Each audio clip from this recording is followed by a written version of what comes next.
Okay, here's my machine to turn crude oil into natural gas infinitely. I left it for over 150 cycles and everything was working as in the beginning. The crude oil is being pumped from the source into the first chamber, where it heats up above 600 degrees, turns into sour gas, gets pumped into second chamber, cools to minus 170 degrees and liquefies. Then liquid pump moves liquid methane to the third chamber where it boils into natural gas and gets distributed between generators. Main two things that we need is to keep first chamber over 600 degrees and supercoolant in the pipes below minus 170. So I keep pumping supercoolant through Aquatuners, which heats them and cools the coolant.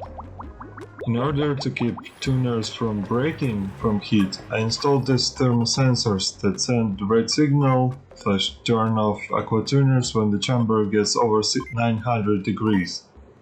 I used diamond temp shift plates and molten lead to keep a better track of the heat.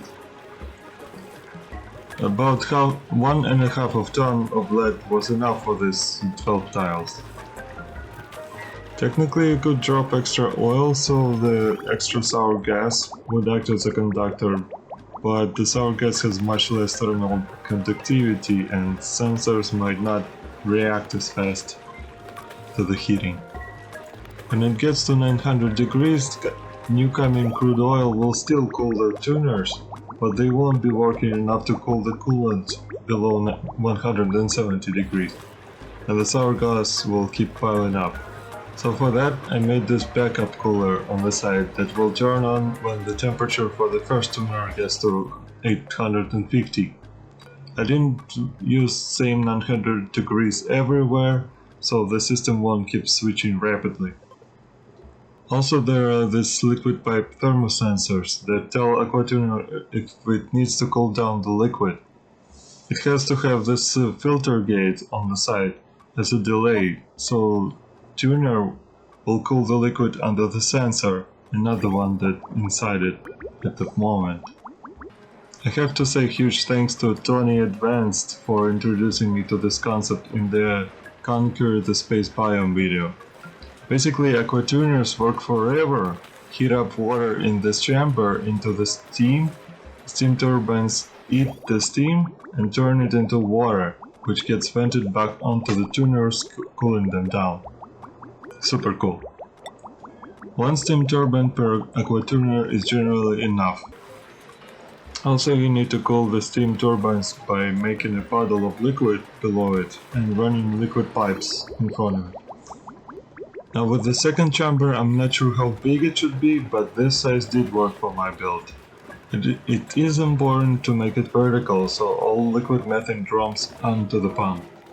In this setup, I did set the temperature for coolant to minus 200 degrees, so it might solidify if it doesn't get sucked fast.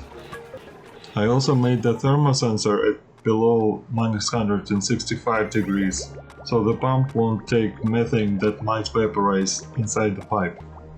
All radiant pipes I made of gold, and all insulation pipes and tiles are ceramic. Everything inside first chamber is thermal.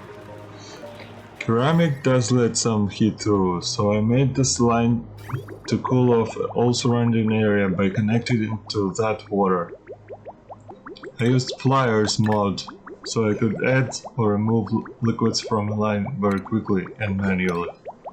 When you start this build, Aquatuners will get supercoolant to desired temperature much faster than they will warm up themselves to over 600 degrees, so you will have to heat up coolant some way. I connected it to surrounding line, so the coolant would warm up in the water. Lead in the chamber might not melt quickly enough.